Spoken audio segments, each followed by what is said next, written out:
I'm Brydee Moore. I will be contesting the Shotput. I'm Isis Holt and I compete in the 100 metres, 200 metres and 4x100 relay.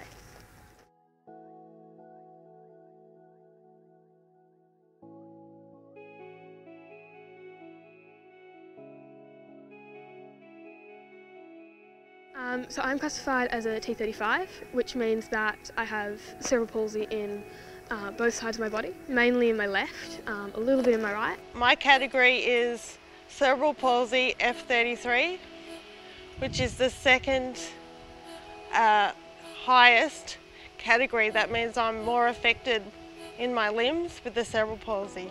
I'm sitting on a throwing frame. This is what is required over in Doha, so I will throw out of this.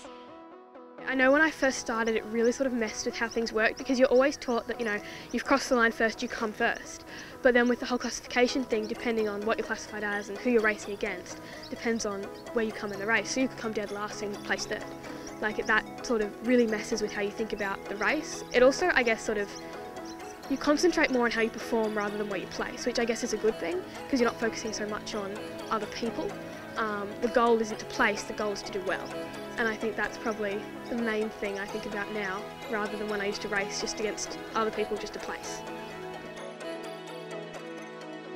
When I was 7 years old, I joined a disabled group for young children, and we did a lot of ball activities and games, but I decided that wasn't for me, so they had a throws coach down there and I went down, had a look, and I haven't looked back.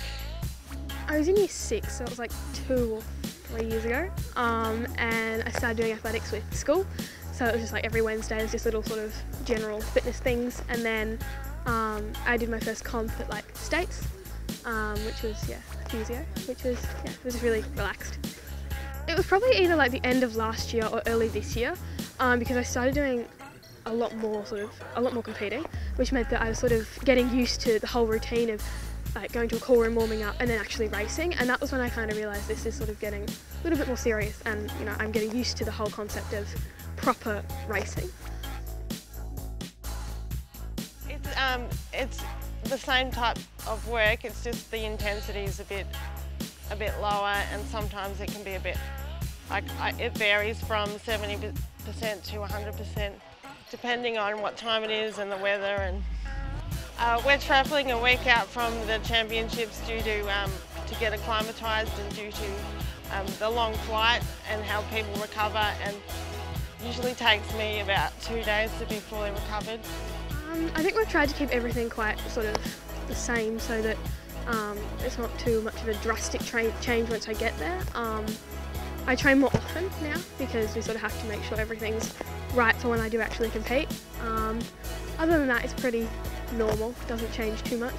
Most of them, what they say is sort of like, stay relaxed, make lists, remember what you're doing, don't overthink anything, which I think is really good advice, because it's something I tend to do a lot. I overthink everything that I need to do over and over again, which then means I get stressed and don't really know what to do, and yeah, that's probably the main advice. Hopefully Rio next year, so Rio Paralympics would be the goal. That would be awesome if that ended up happening. Yeah, it'd probably be the main goal.